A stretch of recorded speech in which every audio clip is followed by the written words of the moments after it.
to Tinley's internship track. I just wanted to let you know formally." Tyler frowns. Mark's smile only grows. "Why?" my ex-boyfriend blurts, catching himself off guard. I watch him slowly regain his composure. I'm sure it wasn't what he expected me to say. "I mean, clearly you weren't going to make it into the program anyway, but you were so determined to try. So please, Roro, enlighten us. Why the change of heart?" "First," I snap, watching my attitude shock him back a step. "Don't call me that. We aren't dating, and I've always hated that name. Second, it's actually none of your business why I'm withdrawing." Fury paints his cheeks and the tips of his ears bright pink. "You know what, Ro? I tried to be nice to you, to gently lead you down the right path. You've never been at our level. You were never a serious contender to Tinley or me. So good for you for figuring that out soon enough not to be embarrassed by the rejection." I swallow, my throat tight. Shame bubbles in my stomach like acid. It isn't that I believe him, but it doesn't make the pain of hearing someone who once told me he loved me say as much as he can to hurt me. I earned my spot on the team just as much as any of you. Good. A surge of pride at my quick defense of myself rolls through me. "And you really think you were here on merit?" He laughs, and I deflate. I'm desperately trying to hold back the tears, but if I cry in front of them, then I'm proving them all right. "Tyler." He steps into my space and tugs lightly on the silk bow tied to one of my braids, and suddenly I'm 10, and my teacher is telling me not to antagonize the boys, even though they're the ones making fun of me. "You dress like a kid and act like one. I don't know why I ever thought I could take you seriously as a girlfriend." He peeks behind him at our entire team and laughs again. I want to scream or cry, maybe throw up. "That's enough," I spit out, choked by the anger that's making my eyes water. "Stop it." My obvious reaction to him, the engagement with his barbs, only spurs him on. "No." Tyler shakes his head. "You should be thanking me for even taking a chance on you. It was never enough for you." "You're trying to hurt me, and you know you're not smarter than me." I cross my arms, trying to stifle the overwhelming urge to run and hide, to appease him enough so that I can just leave. "So you're trying to attack, what? My clothing? My previous mistake in dating you? Grow up and move on, Tyler." It's like I didn't even speak, his voice only growing in volume to continue over my protests. "You acted like a slut when we were together, so I don't think it surprises anyone that you jumped into bed with the school's whore." I can only hear the fury and anger and pain roaring in my ears until it all pushes out of me. "Considering I wrote your entire research paper that got you into this program in the first place for you, I think it's you who should be thanking me." Someone is trying to get our attention, calling out to both of us, but we're locked in this face-off. Years of pent-up frustration against one narcissistic circular argument. "Thanking you," Tyler sneers, dropping his voice. "You pathetic bitch. The only reason you work here is because I vouched for you. I asked Dr. Carmen to put you in, to consider you for the internship." He steps closer, all menacing fury. It's like a switch has flipped, and he's revealed the monster buried beneath the mask of privilege and fake confidence. "No one ever thought you'd actually make it into the program. Grow up, bro." Tyler pulls the ribbon from my hair on his way past me, clipping my shoulder with his harshly enough that someone shouts. Matt. Matt is here. In my corner, just like he promised. "Get the fuck away from her," my boyfriend growls, stalking through the room. I don't know how long he's been here, but the second his hand makes contact with mine, Relief floods my system like a shockwave. Sinking back until I'm almost in his arms, I let a few tears escape. Because it doesn't matter that I shouldn't listen to Tyler. Even knowing I don't believe a word he said about me to be true, the pain is still there. Still real. Matt Frederick's entrance has only reignited Tyler's frenzy. "Did you tell your new little boyfriend about how obsessed with him you were?" He asks, spinning back toward us. It faintly registers that Dr. Tinley is here too, practically hiding behind her office door, watching us all. "How you lied about meeting him freshman year? Telling me he was your first kiss?" He barks out a laugh and winks at me. "I mean, I knew you were pathetic, Ro, but..." "What?" Matt's brow furrows and he glances at me, only for a millisecond, before he's back to glaring at Tyler. "Oh, she's never told you." Tyler claps, almost gleeful. "I'd think that would have been your first words to him, reminding him that he was your first kiss freshman year, right? So romantic." "Ro? Nothing comes out. Humiliation and anxiety war for dominance in a match that has me searching for the nearest trash can in case I do decide to throw up. God, for such a smart girl, you really act pathetically stupid sometimes. Tyler rolls his eyes.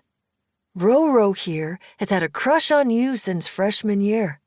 She's told everyone that you were her first kiss, that you shared some magical night together.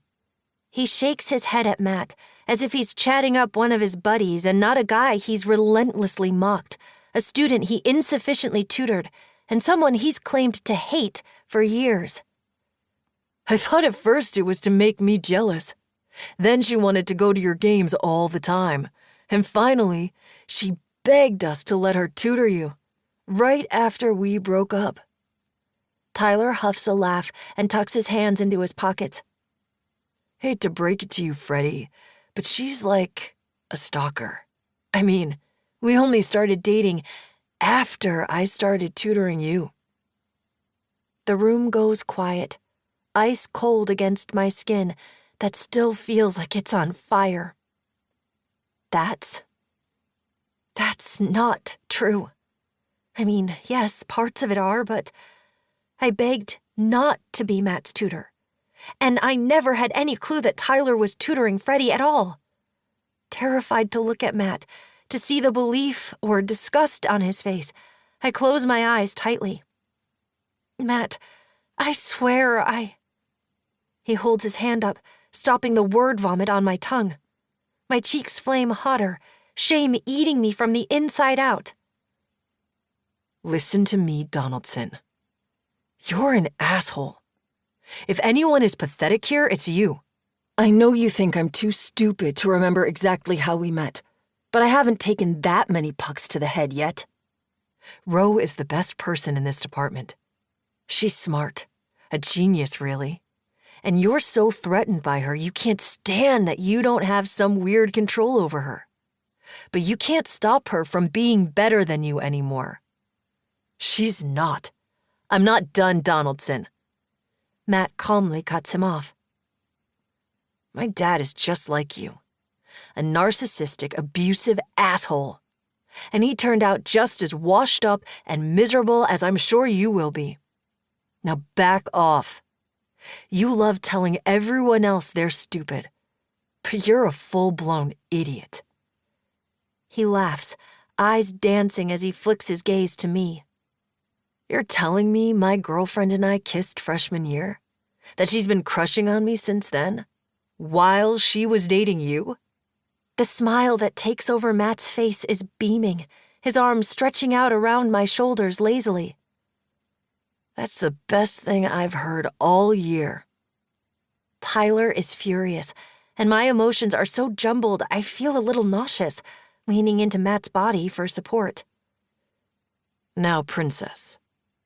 Matt turns to me and kisses my cheek. Do you need anything else?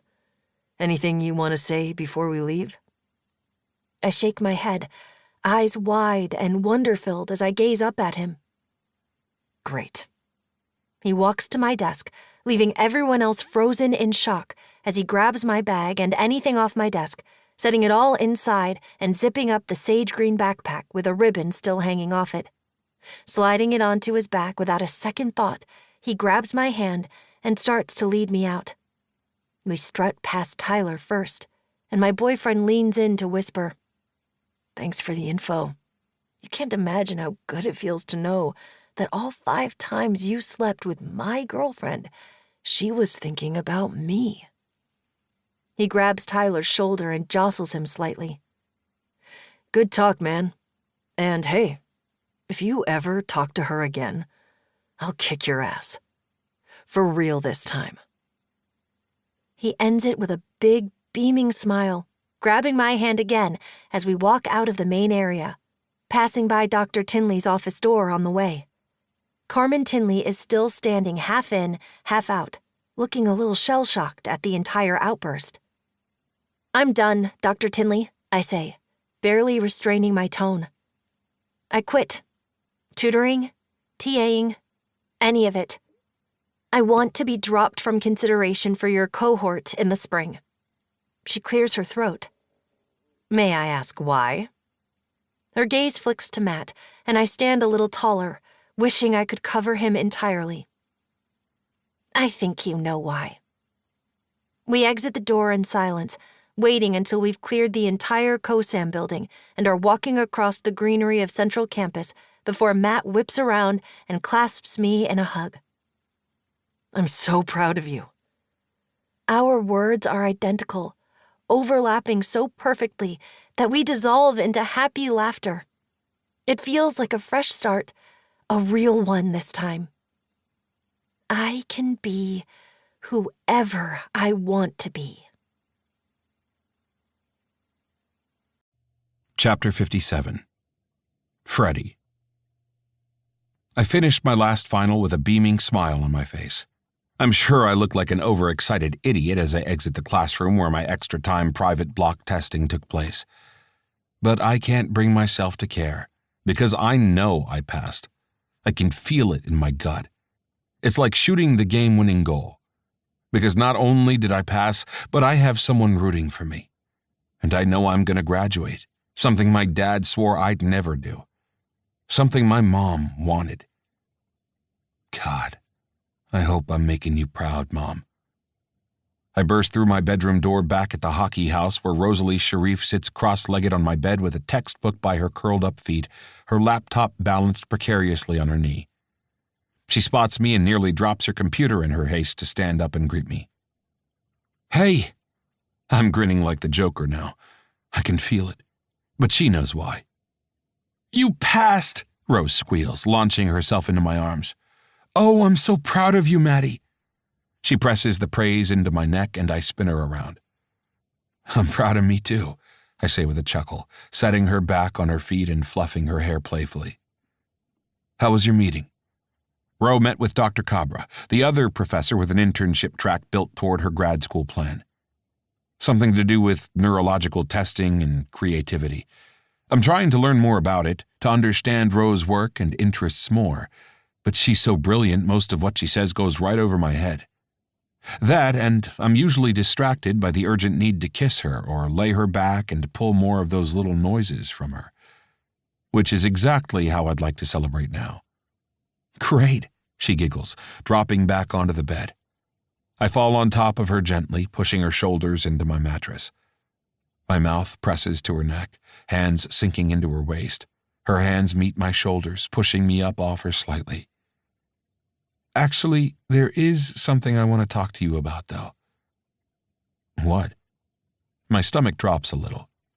"We need to talk" is never a good thing to hear, but I bite down the frantic thoughts. "Everything okay?"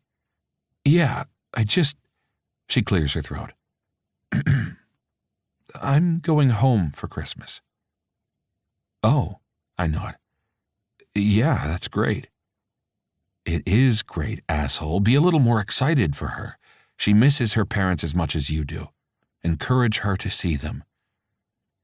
"It's a long flight," she says, but it feels like she's dancing around the topic. "Do you want to come with me?" To California? Mm-hmm. She glances up at me shyly. I know it's probably way too soon to meet the parents, but I would really love for you to meet them in person. You've kind of already met my mom. Yeah, and she's awesome. Right, she smiles. So, will you think about it? I don't need to think about it, Ro. I'm in. I barely manage to wait a beat before I ask, Can I kiss you now? She bites down on her lip and nods. I unleash myself, grabbing her in my arms and picking her up off the bed, eliciting a quick squeal. I have work tonight. We have time. Rose smiles before biting her lip and asking me to set her back on her feet. I have a request. For you to teach me something. She clears her throat and says, Sexually, I mean. My entire body lights up, eyes dancing across her fidgeting form. Yeah? Yeah. I want to know how. To do it. To do what, Princess? She hesitates again, and I can see the retreat begin, like the slight fear of whatever she wants is enough to make her shrink. Rosalie. My voice is louder, a mix of low, soft tones with a sharper snap. To do what? Say it. She shivers. To suck your cock. Such a good girl, I say, tightening my hand into a fist reflexively at the dirty words from her lips. Leaning in to kiss her cheek, I move her hair to the side and press my mouth to her ear. I think, since I earned the grade, I can teach you something now. A moan pours from her lips and she nods almost frantically. Yes, yes, yes. Her words come out slurred into one. Mr. Matthew, please, Ms. Sharif. Her eyes twinkle. First lesson. She comes first. I press her back onto the bed, kneeling so I can pull her cozy sweats off her body along with her underwear. Her skin is warm and soft beneath my hands, pliable as I pull her legs apart. Licking a solid stripe down her pussy, I tuck my tongue slightly into her opening before circling up and around her clit. My fingers press into her with precision as I stay focused and steady with my mouth until she comes, beautiful and unreserved. Perfect, I breathe, pressing a kiss to her thigh and then her slightly exposed stomach. Beautiful. A+, Rosalie. She laughs, tossing an arm over her eyes and shaking her head. That wasn't what I wanted. No? I ask, furrowing my brow in mock surprise. Please? Every part of my act melts beneath her plea. I unbutton my jeans, shucking them off entirely before starting to pull my boxers down. But I'm cut off by her hands pushing mine out of the way, her bracelets scratching my skin lightly as she finishes undressing me and drops to the floor. Like this? She asks, eyes wide as she looks up at me from her kneeling position. I stumble back at the sight of her, knees weak, smacking back against the bed. Just like that, Princess. I try to keep my voice low and sensual, but I'm shaking. I can barely stop the tremors in my hands as she reaches tentatively for my dick, tongue darting out to lick her lips, and then my skin. My hands reach for her, hair, shoulders, anything I can hold myself up with, the sensation of her hot, wet mouth over just my tip enough to have my entire body tensing. Get it the fuck together, I chide myself, closing my eyes because the sight, sound, and feel of her has me ready to blow. She pulls off again, eyes peeking up. Show me, please. I gently help her, guiding her mouth back onto me and to a pace that I would usually enjoy a slow build from. With Rosalie, it's like I'm walking a razor's edge for control. Perfect, I breathe. God, Rosalie, I'm not gonna last. Her eyes crinkle like that thought pleases her, and she picks up the pace and sucks harder. Fuck, I moan. I'm gonna come, Princess. She sucks more firmly, hips gyrating like she's humping against the air, searching for friction. I come hard, managing to keep my hands soft in her hair as she swallows me with a happy, energetic smile. After I catch my breath, I mutter, "You turned on again, Rosalie?" She nods eagerly, cheeks blushing. I lean to scoop her from the floor and deposit her onto the bed, ready to sate my insatiable girlfriend again. Once she's relaxed from my overeager mouth and tongue, I carry her to the shower and slip away to grab us snacks from the kitchen. Not bothering to dress because I know we're alone. We eat in bed, giggling and laughing, playing with our food more than we're eating it. I've waited long enough, and it's been torture even waiting the few days until her finals and my extended time blocks were completely finished. But I don't think I could wait longer to ask if I tried. So, I clear my throat, passing her a blue sports drink that she downs greedily. Her clear exhaustion sends a burst of satisfaction through my body. I want to talk about what Tyler said. Her entire body freezes, then blushes, like she hasn't just been screaming and crying out for me to please, please make me come, while I praised her and talked her through the entire thing. My heart swells again, like it wants to leap from my chest and sink into hers. "Oh," she stutters, tucking back her hair self-consciously, avoiding my gaze. "Right. Thank you, by the way, for standing up for me." I shake my head, reaching a finger to pull her chin up. "I always have your back, Rosalie." There's another prolonged silence, but as usual, with her it feels comfortable, like we're both holding space for each other. It wasn't all a lie. I mean, we did meet freshman year, at a party, and you were my first kiss. My smile is killing me, so wide my cheeks hurt. I was your first kiss. She might as well have told me I won the lottery or the Stanley Cup. She nods shyly. Yeah? I duck my head to meet her gaze, to show off my grin. It seems to soothe her, and her words pour faster. Yeah. I had my first drink of alcohol courtesy of you. And then you kissed me. Was it a good kiss? I can't keep from asking. Yeah, she breathes, biting her lip into a smile. My heartbeat speeds up, reacting to a memory I don't have. It also makes me wish for a time machine to slap myself over the head for clearly doing something stupid and fumbling this girl. This girl who cares for me, defends me, likes me, not for my body or skill, but for me, for who I am. With Rosalie Sharif, I am unequivocally myself, maybe for the first time. We spent the night hanging out together, playing beer pong and laughing, and she shakes her head with a bittersweet smile. And it was incredible. But I let the word hang, feeling the charge of the air around us. Something happened. Think. Only I can't. I have no memory of it at all. Zero. But then you just kinda disappeared. What? You told me you'd be right back, and you left me there. Think. My heart pounds, stomach churning as I soar through my awful, spotty memories from freshman year. Think. Only every memory I can reach includes things I wish I could forget, and I'd never want to forget her. I know myself. Even at 18 and grief-ridden, I would have been crawling toward her light and kindness. And she shakes her head, burying her face in her palms. And I know you don't remember.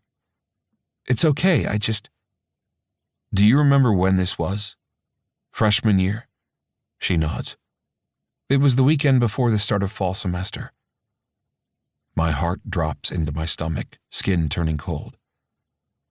I pull a blanket up around my waist, eyes downturned. It feels wrong to be naked right now, when I know the exact weekend she's speaking of. Freshman year, my first big party with the team after spending the summer at practices and flying back to Texas to be with my mother. It was an under-the-table condition upon signing with Waterfell, a condition, actually, that bought my eternal respect for Coach Harris and made me utterly loyal to this team. And he kept my secret. I'd planned to play for them, but had excused absences whenever I was needed at home. It turned out I wouldn't need even one.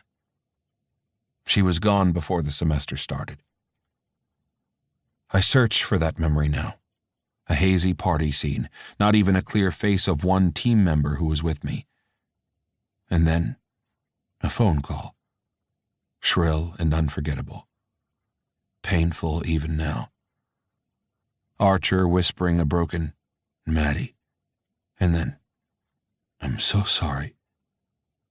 A stumbled walk to the dorms, which were nearly too far, and Bennett fucking Reiner with his dad taking care of everything. Flying in a goddamn private plane and shaking, legs bouncing the entire time. The rest blurs and my eyes water, hands reaching up to rub them. "Matt?" she asks, her voice trembling. "Can I hug you?" "Please," I rasp. She doesn't know why I'm crying, but she doesn't ask. She doesn't even try.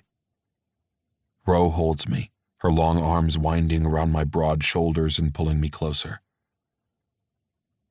"I'm sorry, Maddie," she says, but her voice overlays with Archer's in my head. After my tears subside, I manage to wrangle the story from my brain and out of my mouth.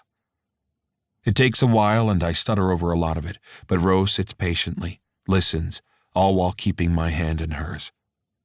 Patience, kindness, love. It pours from her like water. "I need to stop unloading on you like this," I laugh, releasing her hand from mine and wiping my eyes until I've pulled it together. "It's ridiculous.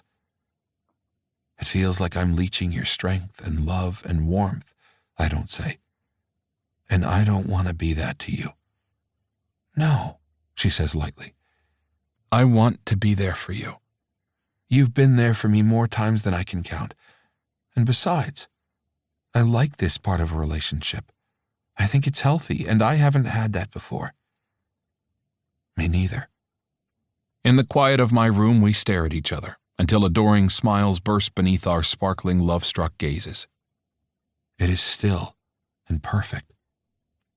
She stands, slowly and almost begrudgingly, to get ready for her shift. I grab her and pull her back to me. "I can't believe you're leaving me," I mutter, pouting my bottom lip and moping up at her. She laughs and shoves me off gently, grabbing her clothes and dressing carefully. "I'm going to work, not the military." She bites her lip and walks into the open bathroom, messing with her hair. I scoop a few butterfly clips off my nightstand and follow her, coming up behind her. It's comical. Me completely naked, her fully dressed. I comb a few strands back like I've watched her do 1,000 times before, securing a clip into one side and then repeating the process with the other. "Perfect," I whisper, leaning down to kiss her, arms around her waist. She blushes up at me and my cock starts to harden all over again, which only works like a vicious cycle, making her cheeks hotter. "Give me a second and I'll drive you." "Okay," she says dreamily. I perch her on the counter so she can watch me change in the way I watched her. We descend the stairs hand in hand and out to the driveway, where I parked a little haphazardly on the sidewalk. "I have a request," she says once we're inside the car, music playing softly. "What's that?" "I think you should call Archer." My throat closes up almost immediately, sweat beading at my brow. I don't think he would want to talk to me now. I ignored him for forever. She shakes her head, looking at me softly, affection and warmth heavy in her gaze. "I don't think that's true, Matt. I think he loves you, and he probably wishes you would call him." I hate that she's working today as I pull up in front of Brewhaven to drop her off for her shift. I want to ask her to stay to talk to me until the echoes of shame are drowned out by her nearness. She kisses me twice on the mouth, then once more on the cheek before she hops out, shivering from the icy wind immediately whipping against her. "You don't have to do anything you don't want to do," she says. "Just think about it. I think it would be really good for you. Both of you." Chapter 58. Freddie. The phone ringing sounds as intensely loud as an opposing team's goal horn at an away game, but I'm filled with more nerves than a hockey game has ever given me. Archer answers on the first ring. "Hey," he drawls, a door slamming in the background. "If it isn't my favorite kid. How are you?"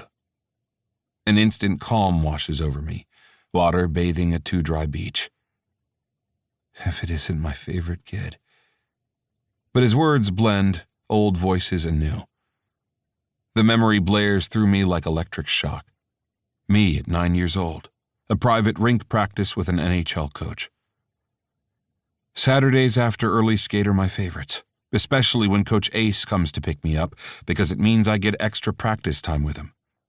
But today is harder because my dad is supposed to spend the rest of the weekend with me. The rest because he didn't show up Friday like he was supposed to. Again. I don't think my dad likes me very much. The words spill out of me accidentally, shame and embarrassment coloring my cheeks. I didn't mean to say that, but things always spill out when I talk to Coach Archer. Archer frowns and I feel like I shouldn't have said it. But maybe he should know. I'm not good at being a son. When the other guys on my team asked me about my dad playing hockey with me, I almost told them about Archer. Sometimes in my head I pretend that Archer is my dad, especially before I go to sleep at night, imagining the picture in the kitchen with my mom and Archer and me, as if my dad didn't exist. Still, I blanch a little. "Don't tell my mom I said that," I add, skating to the next puck he's pushed out for me. "I don't want her to think she's doing a bad job." "Okay," Archer says. "Just between us." He waits to speak again until I make my next shot. Perfect up top, just barely under the bar. "Great shot, Maddie." He pats my helmet before skating to face me and ducking his head so he can meet my eyes through the cage. Grabbing my shoulders, he says, "And for the record, I think you're the best of all the kids." My eyes widen. "In the whole class?" He shakes his head. "In the world. You're my favorite kid in the whole world."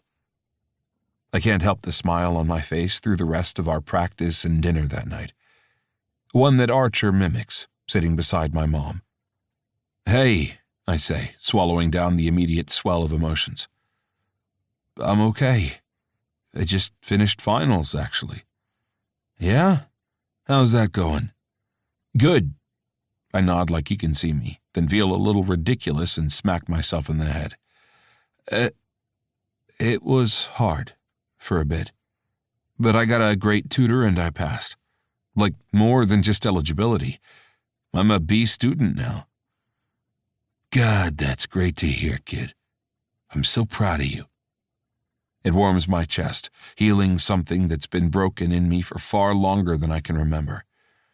"Yeah," I sigh, feeling a twinge of nerves pinch at me. What else do I say? What does he want to talk about?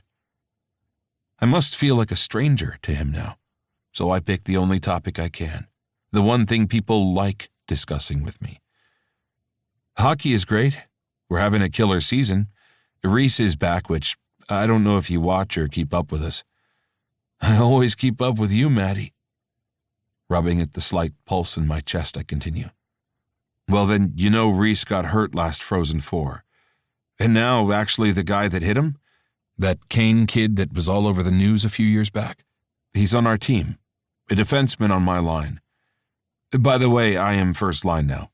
I actually made my way there sophomore year." I'm rambling. I can hear it, but I can't make myself stop.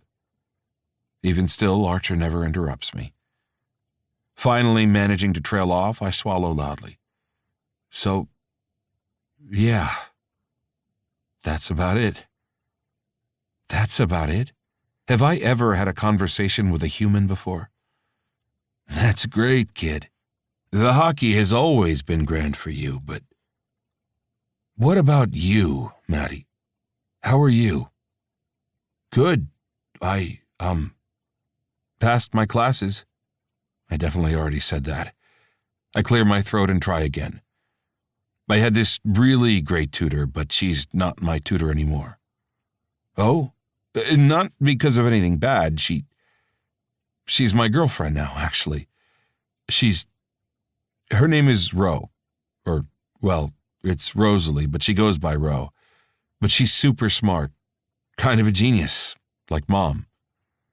My head sinks into my hand and I go silent, as if I just dropped a bomb on the conversation. A strange urge to hang up hits me, but I manage to hold on. Yeah? He asks, his voice sounding as relieved as I feel. Archer is the only person who knew my mom, who shares memories of her with me. Blocking him out of my life felt like the right thing when I was spiraling deeper into my grief, desperate not to pull the one person I cared about into the shit show that was my brain. But losing that connection, the place where I could talk about her when it eventually felt right, was more brutal than I anticipated. The way Archer grieved my mom was how I imagined one would grieve the loss of their soulmate. I remember being so confused and frustrated in the aftermath, the way my dad reappeared, suddenly concerned with my hockey career, or when I was going back to school, trying to pull me out entirely when he knew how much it meant to me and to her for me to graduate. My father never cared about her or me. When Mom got sick, Archer quit his job and moved in with us, spoon-fed her when she was too tired. And I'd been so blinded by my own grief and anger that I didn't see it was because he was so in love with her. Devoted, and then distraught afterward. I remember the night I found him doubled over in a panic attack because he couldn't breathe through his sobs. Had it been acceptable, I think he might have followed her, but he didn't. And I'm realizing he didn't because of me. To take care of me. It shouldn't matter that my dad's never been a father to me because Archer is here. And he would have been my dad if I'd let him. I miss you, I blurt out, feeling relief just to say it. Maybe we can get lunch sometime, if you're ever near Waterfell, or even Boston. Name the date and time, kid, he says wistfully. His voice is just as deep and settling as it was when I was a kid. I'll be there. Are you sure you're going to be okay? Yep, I say. I'm not sick, Rosalie, just nervous. I didn't know you were afraid to fly. I'm not. I'm terrified of meeting your parents, officially as your boyfriend. But I can't tell her that, so I stay quiet. Her slender hand rests across mine, stopping the incessant drumming of my fingers on the armrest. Ro intertwines our fingers and dog-ears the page she's reading in one of her sexy romance books before checking the flight path on the screen that I've been diligently watching the entire time. Want to listen to a book with me? I perk up at that. One of your sexy ones? Whatever you want. She tosses her phone onto my lap. You pick. I decide on the one with the best cover, in my opinion, and Ro is already giggling as I start the first chapter. By the 5th chapter, I'm flushing bright red. I nearly jump 3 feet into the air when the flight attendant asks what I want to drink. Ro can barely stop giggling to order a ginger ale. Keep it up, Miss Poker Face, while listening to sex scenes on a plane. That's a really long nickname, she laughs. Just know whatever the spiciest thing in this book is, that's what I'm doing to you in your childhood bed when we get there. Her laughter dissipates almost immediately, skin flushing hot as she bites down on her bottom lip. The urge to kiss her is strong, but the urge to tease her is even stronger, so I manage to keep my distance. As we land, I discreetly try to wipe a few tears from my eyes, but Ro catches it easily. It's an angsty one, I know, she says, rubbing my back as I shove our headphones back into the bag. The first time I read it, I cried buckets. I didn't know it was going to get so emotional. The cover is two hot people ripping each other's clothes off. She laughs and nods. They're romance novels, not erotica. But I'm really happy you liked it. I loved it, actually, I say. Make sure you pick a good one for our flight back. The Sharifs live in a modest dark brown wood bungalow-style home near Solvang, which I'm realizing is a major tourist destination, especially for Christmas. Our Uber drove us straight through the town, and I was in awe of the eclectic style and unique designs of the entire downtown strip. It must have shown all over my face how enthralled I was, since Ro leaned over and whispered, "I promise, we'll come back and see it at night." Now, as we grab our bags from the trunk and send the rideshare off, the nerves catch up to me. On the porch stands Ro's mother, olive skin and dark curly hair cropped to her shoulders, dressed like a modern-day hippie. Beside her, in a wooden rocking chair, sits a man who I can only assume is her dad. He's a weathered man, a full head of gray hair and a darker beard. His body looks like he's tall when he stands, and he might have been muscular at one point, but now he's thin and frail. He smiles at Ro more slowly than her mother does, but seems no less enthusiastic to see his daughter. I hang back, letting her greet them alone first. "Mom," she sighs, slumping into her tall, slender mother's arms. They hug for a long, long moment, and her dad eyes me briefly. Smiling like a loon, I keep my distance, sweating in the California sun. "Hey, Dad," she smiles, fluffing his hair lightly and bending down to hug him in his chair. Slowly, he wraps his arms around her in return, holding her tightly to him. "Ro," he croaks. "Who?" "I brought my boyfriend, actually." Ro gestures for me to join her. "Mom, Dad, this is Matt," I say, cutting her off. "Nice to meet you both." Usually it's Freddie. I prefer that only Ro calls me Matt or Maddie, with the exception of Archer. But I know how much easier Matt will be for her father to say. I want him to feel comfortable around me. I want him to like me. And I haven't had much luck with that in the father department. "So nice to see you not on a screen, Matt," Mrs. Sharif says, squeezing her husband's shoulders. "Let's go inside and eat. I'm sure you're both starving."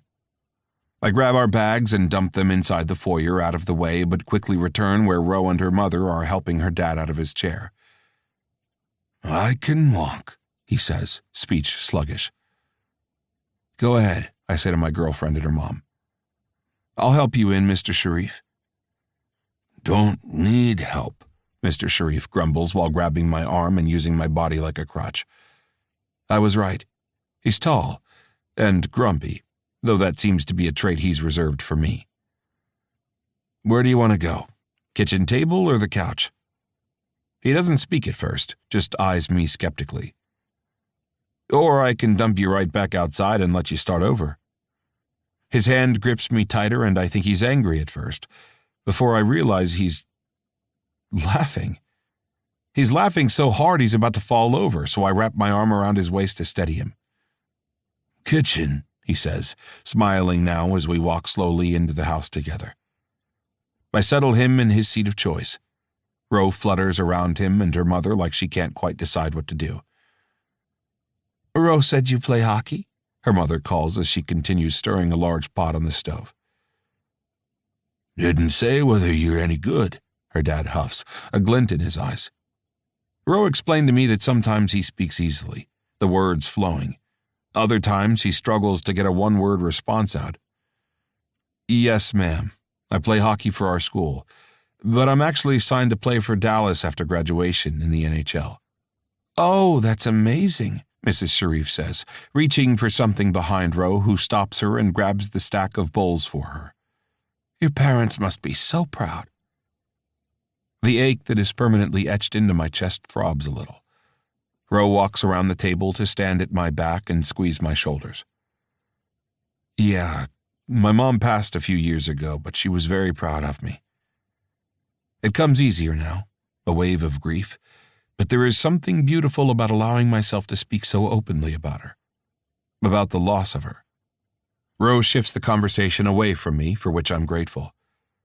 The reprieve is enough to settle me into their dinner routine, stomach growling as they set a bowl of curry in front of me and a smaller cup of rice. We eat and laugh and talk across the dinner table, and then move to the back patio where we eat and laugh and talk some more. Rose's mother tells stories of her in her youth. Her dad holds her hand, scratching her palm and fingers as she lays her head on his shoulder. Watching Rose with her parents is eye-opening. They baby her and she grumbles about it, but she softens under their attention. And she's so fucking beautiful. I want to keep her here, comfortable, away from the shit at school and Tyler and my fucking past. I want her to be able to be like this. Always. Chapter 59. Ro. You really didn't have to do all of this. Yavrum, my mom says. She squeezes my biceps and peers around my shoulders to inspect the dough I'm molding. I wanted to. I think Monty is good for dinner, right? How much do you think we should make? My mother's eyes dart around the massive piles of lamb-filled dumplings on which she's just sprinkled more flour. Her hands are still powdered as she sets them on her hips. I think this is more than enough, actually. Matt is a growing boy. He's not a giant, I laugh, shaking my head as I finish off the last of my dumplings. My mom gives me a look that screams, he definitely is a giant. You've made plenty of food, okay? Let's get these into the water before it boils over. I start on the sauce, pulling the ingredients out of the fridge as my mom sings low. The nostalgia of it all, her voice, the smell of her food soothes me. My muscles relax even further, more than they have in years. She watches me work, but not in a way that makes it feel like she's looking for errors. It's like she's taking in the sight of me, committing this once familiar sight to memory. What? I smile at her, blowing a curl out of my eyes. We look the most alike. My father's fairer complexion and blue eyes didn't stand a chance against her brown skin, hazel eyes, and massive black curls. My own strands might be a little lighter, a brunette hue more like my dad's, but I am my mother's daughter. You have my heart. I heard the sentiment from both my overly loving parents. Where my father has a gruff exterior, my mother is as soft as they come. Fragile, yes, but strong in her fragility and vulnerability, in a way I've always aspired to be. I just got a little lost along the way. Mom? I find my voice, shaky as I concentrate on stirring the red sauce in front of me. I'm really, really happy that you're getting to meet Matt. He helped me a lot this semester, and it's just special to have him here with you and Dad. My boyfriend is currently watching the prep games for World Juniors, which one player from Waterfell is playing in, and from what I overheard, he's spending most of the time explaining hockey to my dad, answering all his questions. Matt is patient, and to see him be so comfortable with my dad, never annoyed with the slowness of his speech or responses, makes my heart thunder even harder with that one truth. I am in love with Matt Frederick. We didn't meet your other boyfriend. I refocus my attention, moving the pot from the heat as I stir. I look at my mother's intense, love-filled gaze. It says, I'm here, and nothing you could ever say will change the love I have for you. There is shame in admitting this, a double-edged sword. I'm embarrassed that it happened at all. But I am even more embarrassed knowing I never told her. It's hard to put into words, I say. My mother is patient, reaching to take the sauce from my hands and setting it to the side, walking us farther into the kitchen, away from the open walkway to the living room. Tyler was very mean to me. I talk. She listens, never cuts me off, just nodding even as her eyes well up with tears. At the end, we both cry. I didn't want to tell you because I just wanted things to be easy. For you, for Dad, and I know... Rosalie, Defna, Sharif. She whisper-shouts, reaching to grab my shoulders and shake me a little. You are everything to your father and me. You have been the greatest blessing of our lifetime. I would not trade a second, only wishing you felt like you could tell me this sooner. She pauses and looks around for a moment, clearing her throat before adding, and maybe wanting you to bring this Tyler boy here so I can slap him myself. Mom, I laugh. You think I'm kidding. We hug, laughs subsiding into more tears. She builds me up with every whispered, "You're so strong, Yalfram. I'm so proud of you." It warms my heart, healing even more of my soft, sad pieces. I'm making simmet in the morning, she says, pulling away resolutely. Mom, I say, but don't really want to tell her no. It's my favorite, especially with jam. But she only makes it on special occasions. The bread dish is time-consuming, so it's a treat for her to cook. I'm making it, she snaps back, elbowing me as she takes the pot of cooked Monty off the stove and starts to plate them. You deserve it, Yalfram. I wait to take Matt downtown until the day after Christmas, our last day before flying home. Solvang is packed, but so beautiful that you forget about the crowds underneath the twinkling lights. We've spent the last 4 days with my parents, exchanging gifts quietly. My parents say they don't celebrate Christmas, but we always give one gift to each other and watch my mom's favorite holiday movie, A Charlie Brown Christmas. It's a favorite tradition of mine, one I was thrilled to include Matt in. With the 4 of us, it somehow felt even more like home.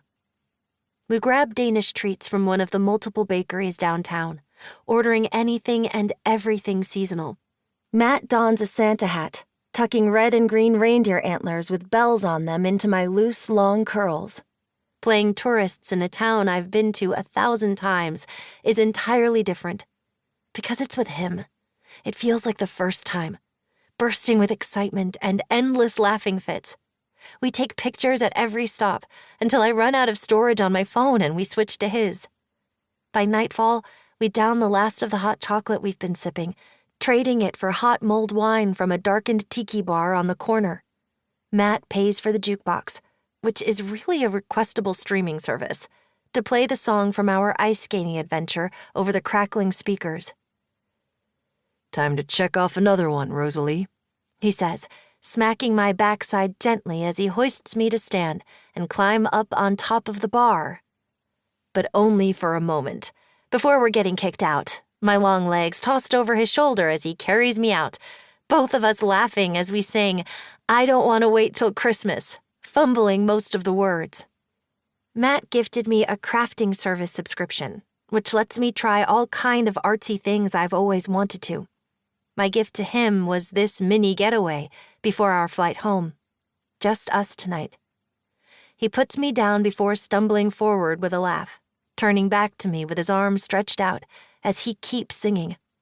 My voice trails off, just watching him, completely sick in love with him. Matt eyes me too, realizing I've frozen on the sidewalk under the glittering lights, making me feel like we're in some romantic snow globe. He's smiling, lines carving his cheeks, dancing side to side. What? I laugh, a bright, bubbling feeling shooting through me like stars in a night sky. I love you, I say.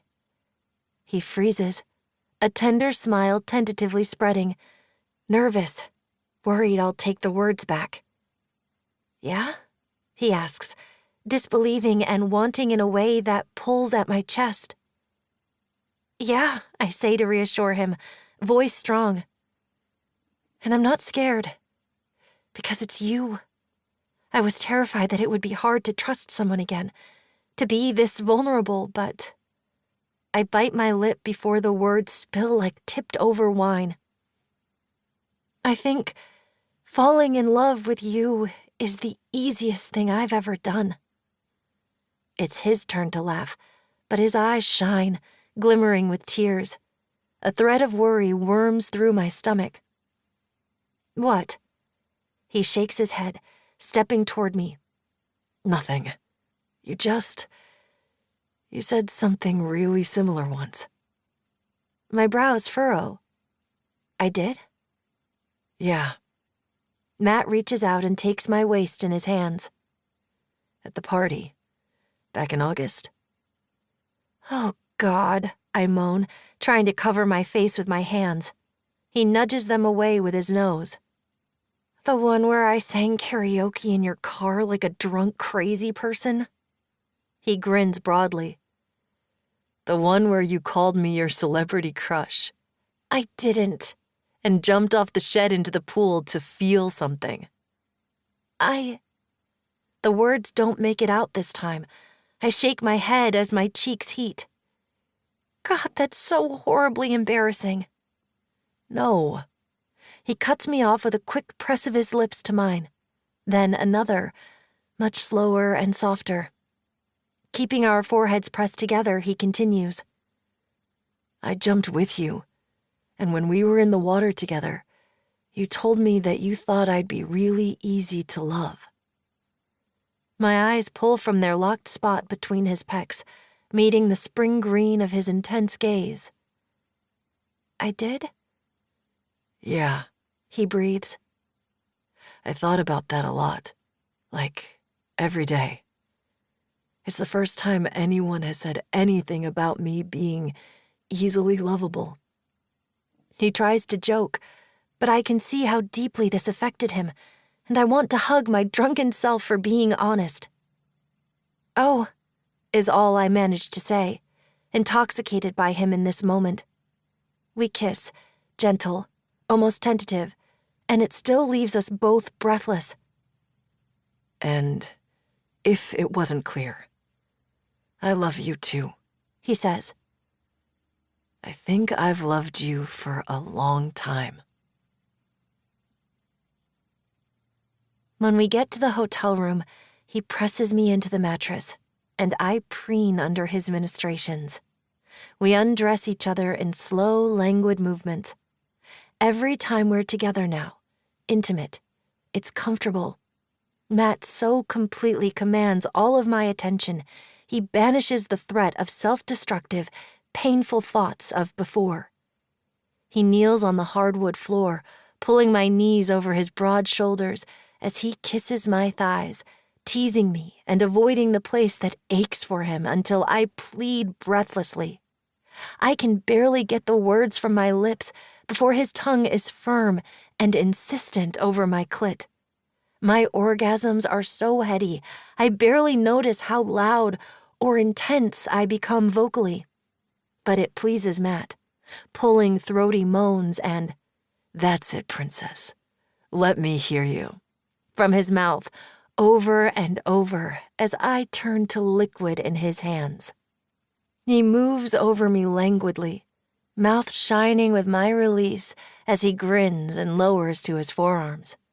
The comforting press of cool metal to my overheated skin ignites me further, hands reaching, twining in his hair.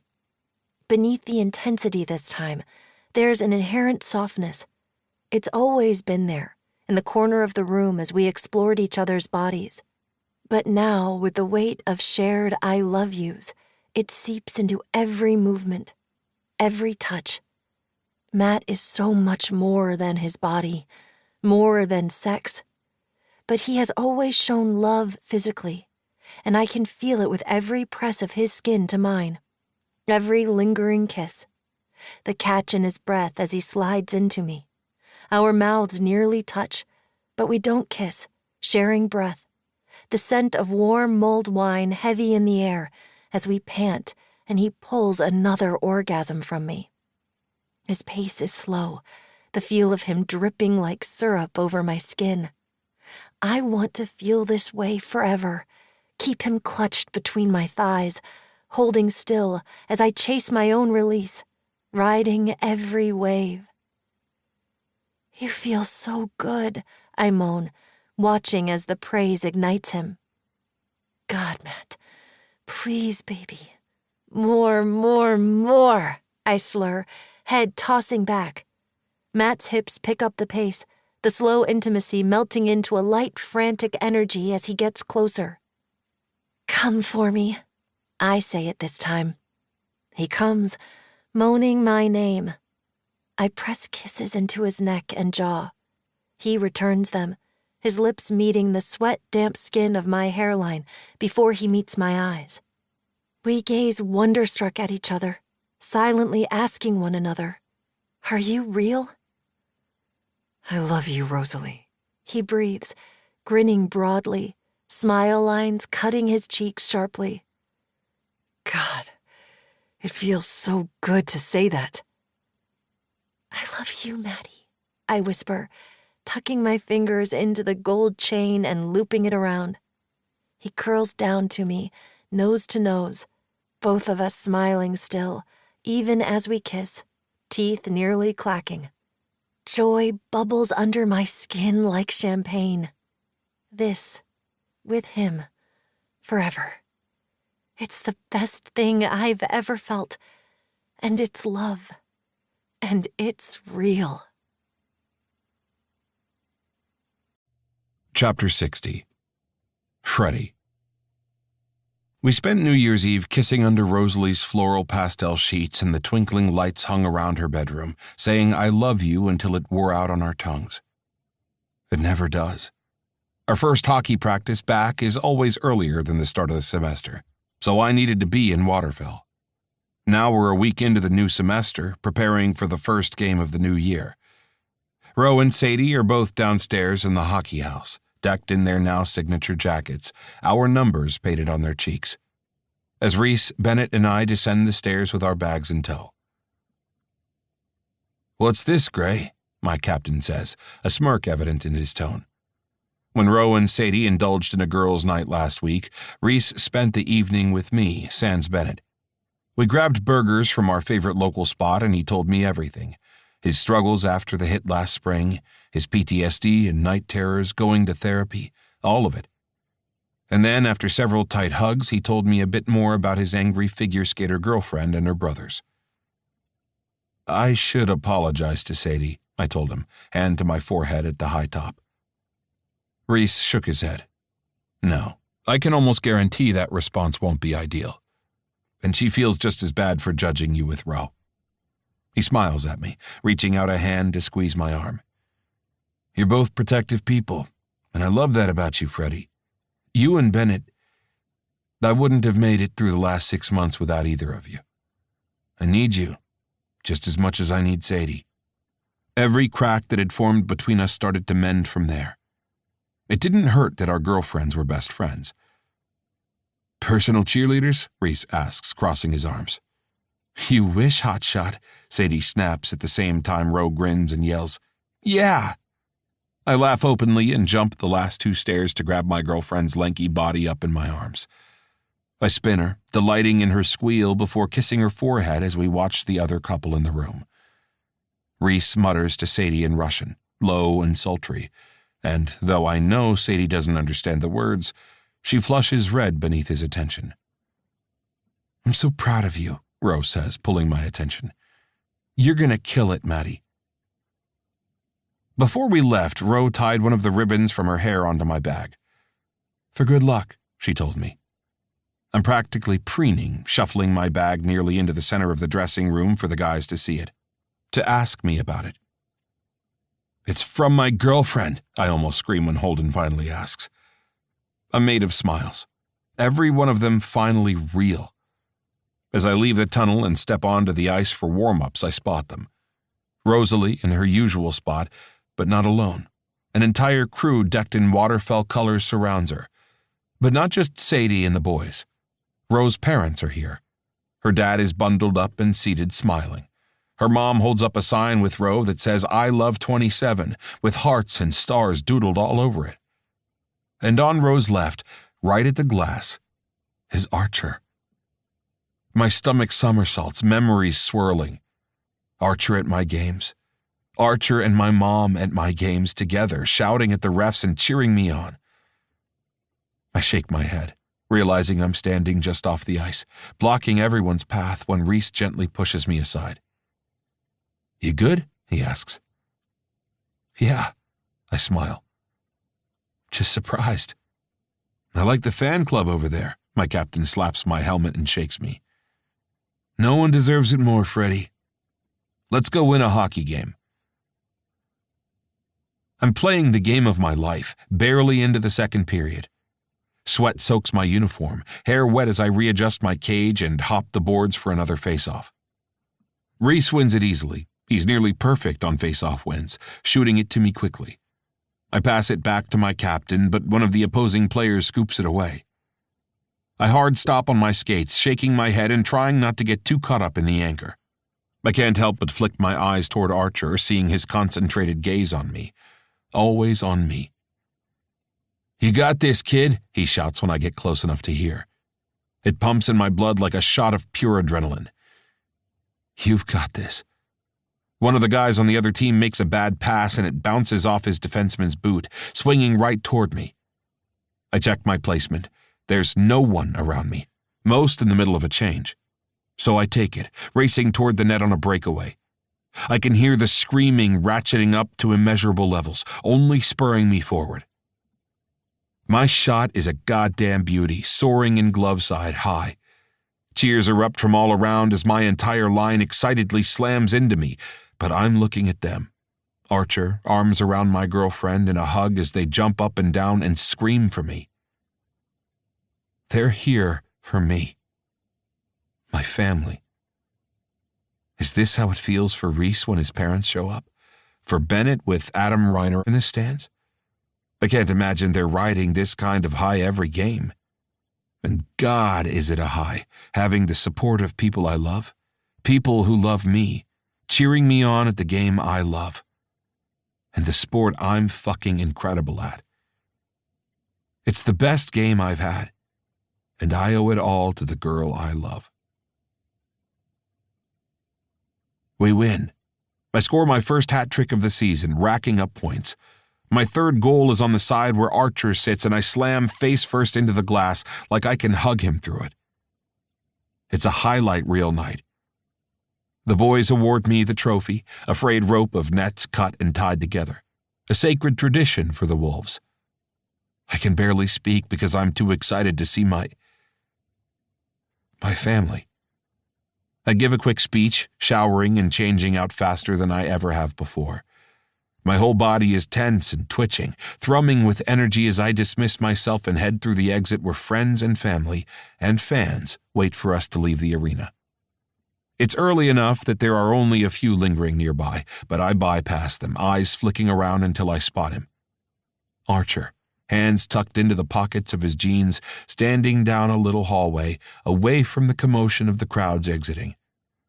Part of me wants to run to him, hug him, if only to expel some of the bundled nervous energy I'm carrying. Instead, I hurry toward him and stop, getting his attention immediately. "Hey, kid." His voice is exactly as I remember, soothing and soft, deep. I've never heard him raise it in anger, as a coach or as a man. He looks the same, too. Black hair, a beard of wisps of silver and gray, deep olive skin, and a nose that looks like it's been broken one too many times. Brown eyes that are kind and empathetic, that look over me now with a watery gaze. "You were incredible out there, Maddie." "Thanks," I managed to push out, eyes glistening. "For coming." Archer smiles and shakes his head. "Thank your girl. She and her parents got me out here. But I'm glad that—" He clears his throat, like he's feeling the clog of emotion stuck there the same way I do. "I'm glad that you wanted me here." There's a pause then, where we both stare at each other, unsure, apprehensive. And then his head tilts toward my collar. "Do you remember when she got that chain?" I remembered everything about that day. She'd gone through each myth that was depicted on all the pendants in the store, telling me each story, patient with all my questions. "But this one is my favorite," she'd said, fingers ghosting over the Psyche and Cupid carving as she told me their story, her hand on my arm, Archer's hand on her shoulder. "Yeah," I nod. "On the beach trip after Granddad's funeral. I was like 5 or... You were 6. His words are confident, sure. I don't think my dad would know my age now, let alone back then when he had even more of himself and his life to focus on. But Archer? He's always been there. Were you... You were there, but I thought it was because my dad sent you, that he couldn't come and didn't want my mom to be alone." Archer shakes his head. "No. I came because your mom had just lost her dad and didn't need to be alone, no matter how much she thought that. And because I loved her." Tears well in his eyes, and he tries hopelessly to wipe them away before they truly fall. "I still do. I always will. And I'm sorry I wasn't there for you after her death. I should have tried harder. I know John's mentality, and I knew it wasn't good, that he wasn't good to you. But he's your dad, and I was... You were important to me too, I say. But it doesn't feel like enough. You were important to Mom. She loved you, I think. I didn't understand it before, but I'm starting to." He smiles, blinding and brilliant even with the redness of his eyes and tear-stained cheeks. "Elsie was the best thing in my life. I loved her when we were kids. She was my best friend, my personal cheerleader for our small-town hockey team. And then I fell in love with her when she spent an entire summer dedicated to helping me recover enough to play. When she cried with me after the second injury, drank with me all night when I found out I'd never play again. I always knew. I knew I was hers. And for me, that was enough. Just to be there for her, even if she'd never be just mine." God, why does my heart feel like it's exploding? He lifts the chain out of his own collar, the pendant shiny, clearly well taken care of, and an identical match to the one around my own neck. "It was the only thing I had of her for a long time," he huffs out a near-sobbing breath. "Besides you." "Me?" "Maddie." He steps forward, putting a hand to my neck. "I love you like you're my own son, and I will always, always be here for you. If you want me." A broken sound bursts from my lips as he presses his forehead to mine before tucking me into his embrace.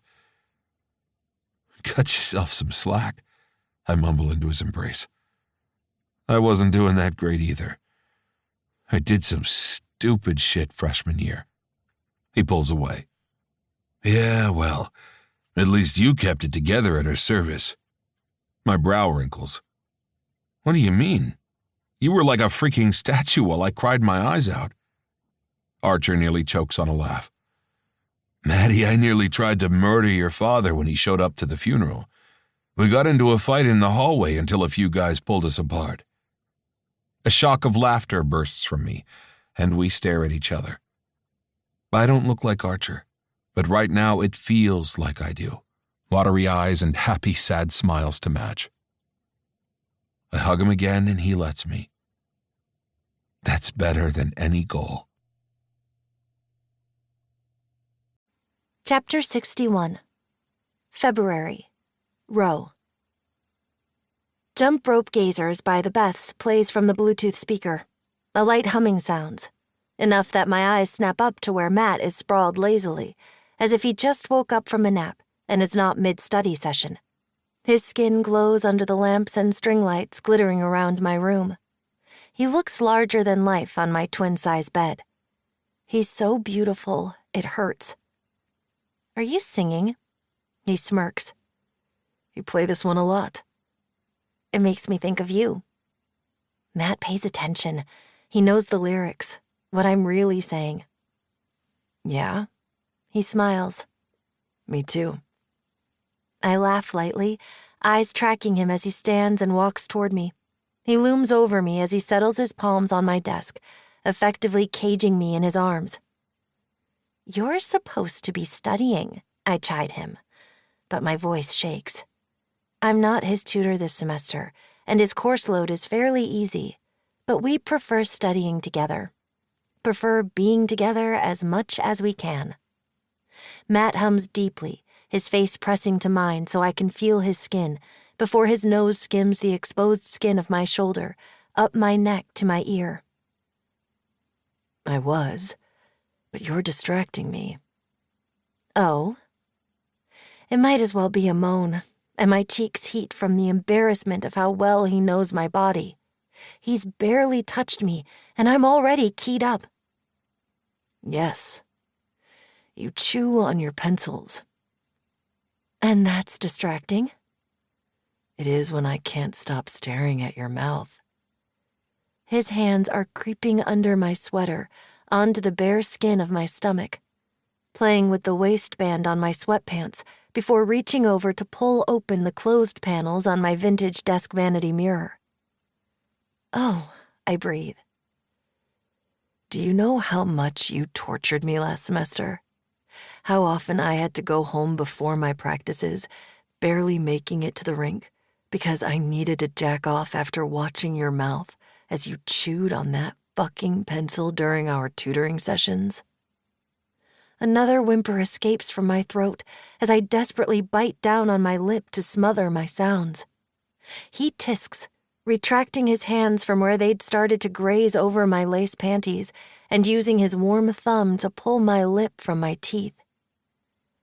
We've talked about this, Rosalie, he says, stretching out the syllables of my name in that smoky way that makes it sound like he's moaning it. I want to hear when my girl is having a good time. Now, don't interrupt my story. Okay. He smirks into the mirror, locking eyes with me and pressing a quick kiss to my cheek. Good girl, he whispers, and exhales a long breath, blowing across my exposed neck and shoulders. My eyes threaten to close as his hands make their way slowly down the front of my body, grazing over my pebbled nipples beneath my sweater. Unfortunately, he whispers in my ear, fingers playing at the hem of my pants. I have practice. Matt jolts away from me, leaving a firm, wet kiss on my cheek and laughing at my pouty expression. You should rest some, he says. But don't nap too long, princess. We've got a big date tonight. He tilts my chin, meeting my gaze. Hey, I love you. I melt into a puddle. I love you more. He grabs his backpack, his hockey gear is in the car where it won't stink up the entire room, and gives me enough kisses goodbye that I'm pulling him back to bed with me. Our local Thai restaurant is full, but not overly crowded for a weeknight. And I'm sitting at a large wooden table with my boyfriend, my best friend, and her boyfriend, on my very first double date.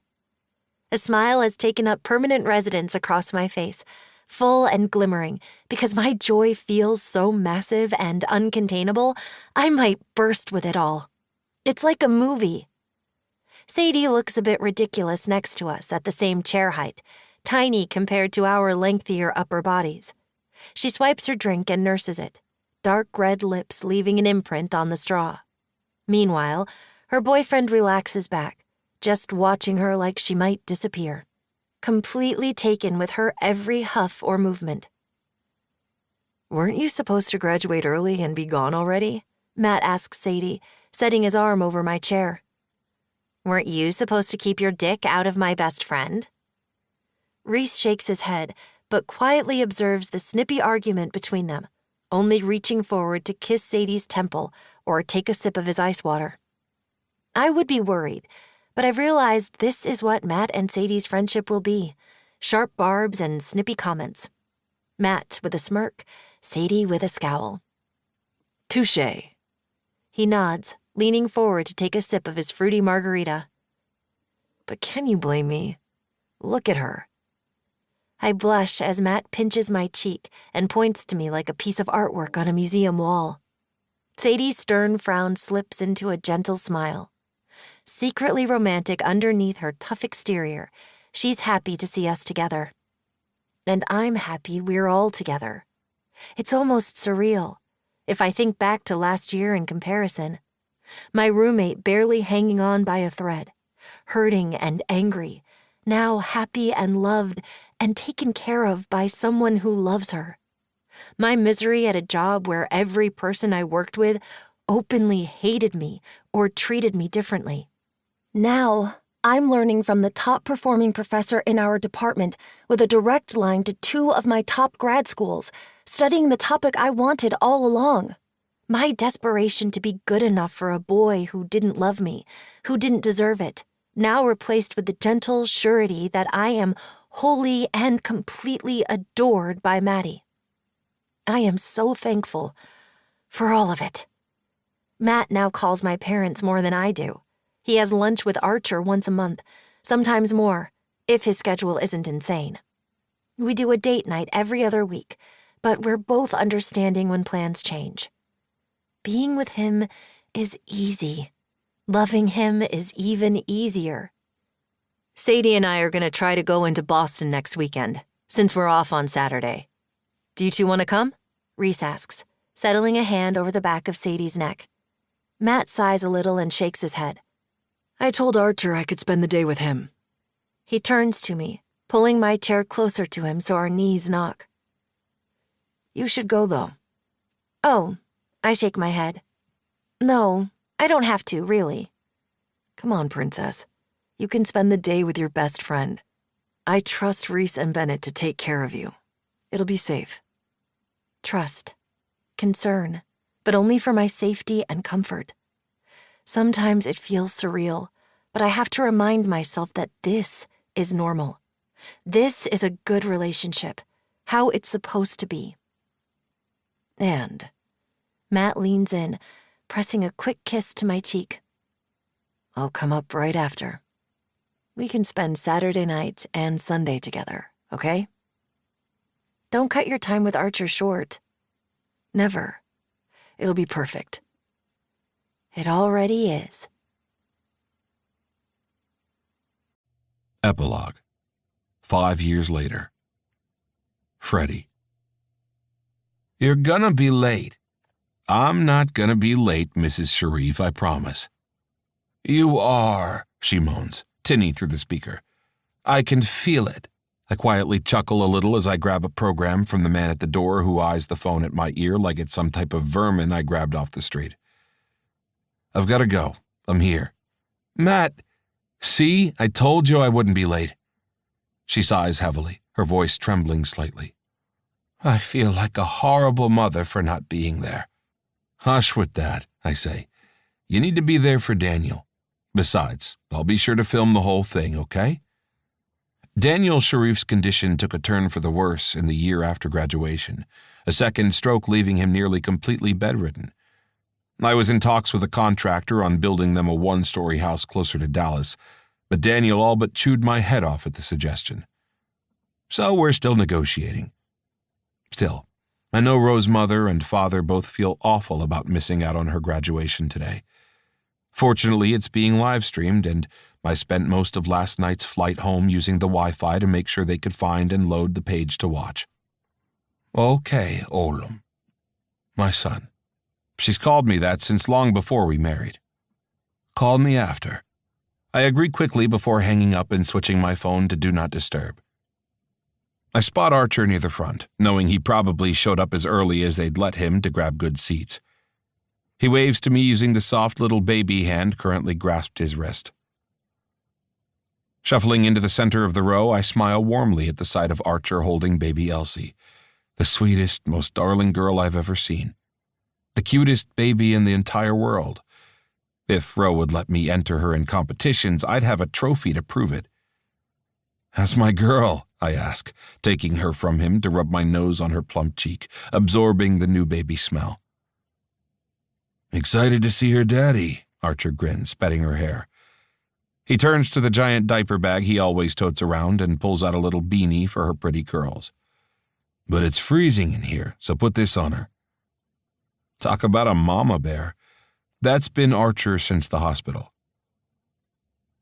Overcoming my fear of hospitals happens in seconds, which I think is normal when your wife goes into labor at midnight and waits until 2 a.m. to wake you up because she's worried about you getting enough sleep.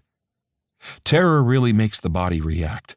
Not a single bad memory can plague me when I'm too concerned over Rosalie's cries of pain and the death grip she has on my hand. Archer makes it there first. He paces around outside her room until I finally invite him in. It doesn't matter that he's been an important part of our lives for 4 years now. There's still a slight hesitance to him every now and then, that same self-doubt that I've seen reflected in myself time and again. We both wanted the same thing but feared the same outcome, acceptance and rejection. "She's beautiful," he says, leaning over the bassinet by the bed. Ro smiles sleepily from the bed and looks at me. We planned this, and Ro has made it clear that I'm the one who's going to tell him. Her name is Elsie. Elsie Rose Sharif. Ro rolls her eyes at the middle name, but I'm beaming. Named my favorite girl after the 2 most important women in my life. And she's a Sharif, like her mother, like me because I'd taken Ro's last name after we married. My mom wasn't a Frederick. The only father figure I truly knew, Archer, wasn't a Frederick. I shed the last name with the haunted memories of my past. My Waterfell friends still call me Freddie, but to everyone else I'm Matt, Maddie, or the Sheriff, my new team nickname. Not to mention wearing Ro's last name on my back every game had become something of a bonus for me. It feels even better than seeing her in my jersey. Tears wet Archer's cheeks almost immediately, and I follow suit. Until we're both staring across at each other, flicking our eyes to the sleeping baby girl and back, over and over, crying. There's so much love in the room I feel like I might burst. "Can I?" He clears his throat, voice thick. "Can I hold her?" I nod and he sanitizes his hands before I lift my most precious possession into his arms. He holds her close, mesmerized as he looks down at her. "Hi, Elsie," he whispers. "I'm your Uncle Archer." Ro clears her throat and her eyebrows jump a little as she not so subtly gestures to him. "Actually, about that," I say, nerves rattling my voice. I lean a little more toward Ro for strength. I want baby Elsie to know about her namesake, about Mom. And I want her to know how much you loved each other. I clear my throat now, feeling almost sick at the mix of nerves and excitement. You've always been a father to me, and I want her to know you as my dad, as her grandfather. He chokes out a sob with a swift nod. God, kid, I'm honored. His eyes immediately dart back to the baby in his arms, and he coos even softer now. I'm your Grandpa Ace, and I love you very much. Am I your second favorite now? I laugh, massaging Ro's shoulder. Archer looks up at me with a blinding smile. No, Maddie. You'll always be my favorite kid. He's nearly moved into our house now, a live-in nanny during the last months while Ro finished school and I traveled. Fortunately, baby Elsie came to us after my season ended, not making it past the first round of playoffs. I commiserated with the guys, but I was thrilled to have that extra time with my wife and our new baby. That, and I'd found a new hobby. Home videos. Ro cried nearly every night of her 4th year, deep into the research for her dissertation and constantly feeling like she was missing something every time she stepped out the door for school. So I started videoing everything Elsie and I did, Archer too, in hopes that Ro never felt like she missed a second. I really put my off-season time to good use. They read off the names rather quickly before Archer leans over with a quick, "She's next." He takes Elsie from me so I can film just off stage where I can see Ro, green high heels the only pop of color, other than the numerous cords decking her black robe. Dr. Rosalie Sharif. That's my wife, I shout, hand cupped to project my voice. Archer bounces Elsie up so she can see her mom. She coos and giggles, clapping her little hands together.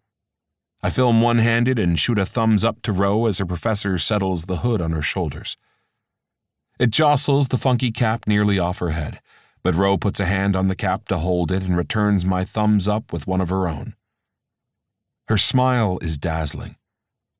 My cheeks feel wet, tears tracking across as I watch her. She waves to us again, and I look at Archer, realizing he's crying too. I've never been so proud in my entire life. I love you, I mouth. We're close enough for her to see it, and she blows me a kiss and mouths the words back. These girls, this family we've made, this is what I was made for loving them, protecting them all. I know my mom is gone, but she is here in me, in my softness with Ro, in Archer's love of me, in Elsie's vibrant green eyes. I can feel her everywhere, even when I'm not looking for her. 1 year later. Ro. I'm having one of my bad days. With my new job, these days are few and far between. But today has been exhausting.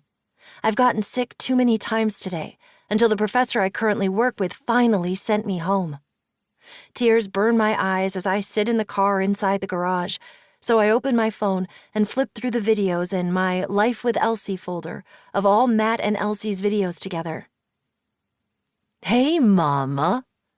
Matt's happy tone crackles from my phone speaker. The video doesn't show him, only baby Elsie in her high chair. We're trying something new today. Elsie slaps her hands on the pink plastic tray and giggles, eyes shining as she watches her dad. She's been smitten with him since her birth, eyes sparkling whenever he enters a room and calls for her. Like mother, like daughter. Matt opens a container, propping the phone up so I can see them both in the wide frame shot. He takes a tiny baby spoon and dips it into the beige-colored mush. Okay, I'll go first, Els, he says to our daughter, ruffling her head of dirty blonde curls as he plops the baby food into his mouth. His face wrinkles up. Oh my God, this shit is disgusting. Elsie screams like she can understand what he said. He blushes and shakes his head, a smile splitting his face, even as he struggles to get the baby food down. I feel bad even giving it to you, he mutters, but zooms the spoon toward her like an airplane, complete with loud animated noises. Elsie easily eats it, her grin never wavering. I click out, feeling lighter, as I always do when I watch one of the videos he sends me. They were mostly for when I was away for too long during school, but I've begun returning the favor when he's away for games or practices. Even Archer sends videos into our group chat. Stepping into our house, I hear Mouse before I see him, our boxer, who is clumsy and overeager as he rushes my legs with a yelp. Right after him, I hear an excited, "Mommy!" Elsie comes stumbling in, Archer hot on her tail. She's fast, tall for an almost 2-year-old. I scoop her up and greet Archer quickly as she babbles to me, half real words, half garbled. Is Matt home yet? Archer nods with a smile. Yeah, I was watching her while he made dinner. My eyebrows shoot up. He made dinner?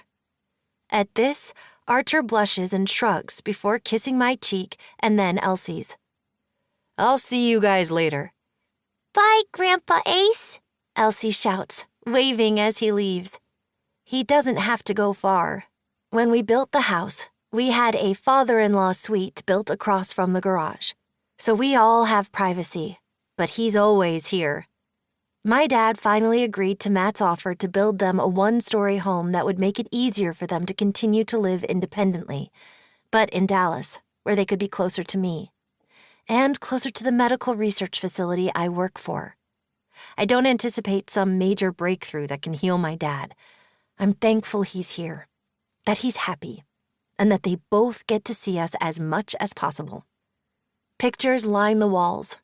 Team dinners we've hosted for 2 years now, as Matt earned the C he now wears proudly on his jersey. Photos of us at our wedding, us at Reese and Sadie's wedding. The family network we've built together for 7 years now. Music plays in the kitchen, Matt dancing to Noah Kahan's Forever as he cooks chicken for what looks like taco night. "Hey there, Matty," I shout over the music. He spins with a massive grin, smile lines deep. His hair is shorter, shorn on the sides, and perfectly styled on top. He's bigger now, muscles from his intense discipline carved into his body, which he keeps at the peak of sport performance perfection.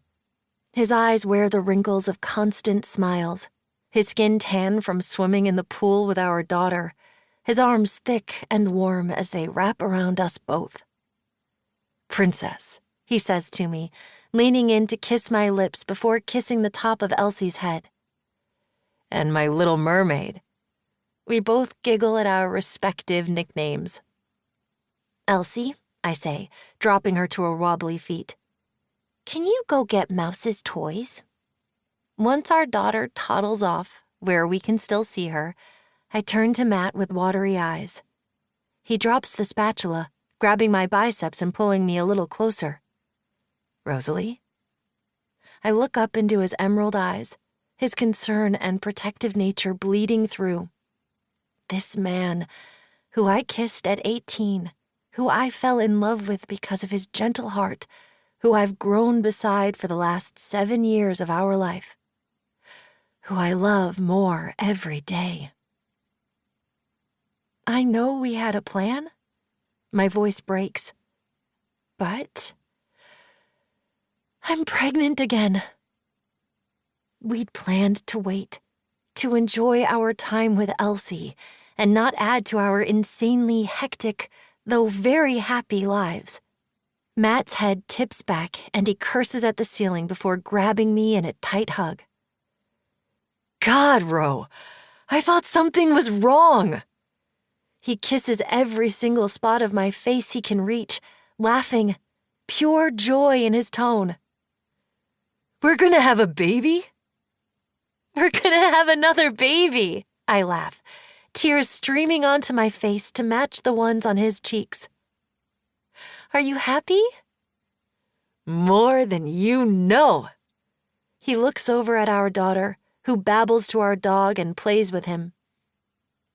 "I never thought being this happy was real, that it was possible. I love you." "I love you." Loving him is the easiest thing I've ever done. And I love this life we've built together. We're never alone. We always have each other. In our house, there is so much love. It overflows.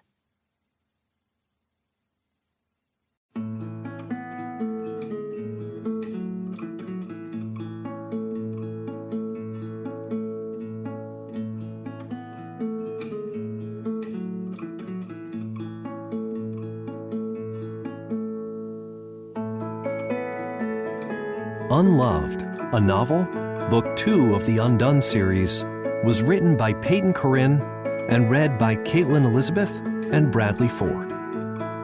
Editing and post-production by Chrissy Farrell. This has been a presentation of Simon & Schuster Audio. Unloved, a novel, Book 2 of the Undone series, is available in print from Atria Books.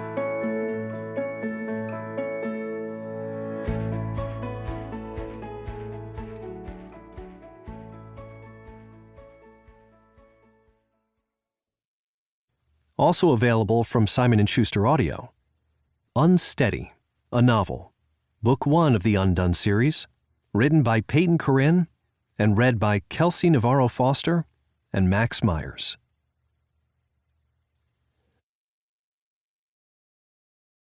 Audible hopes you have enjoyed this program.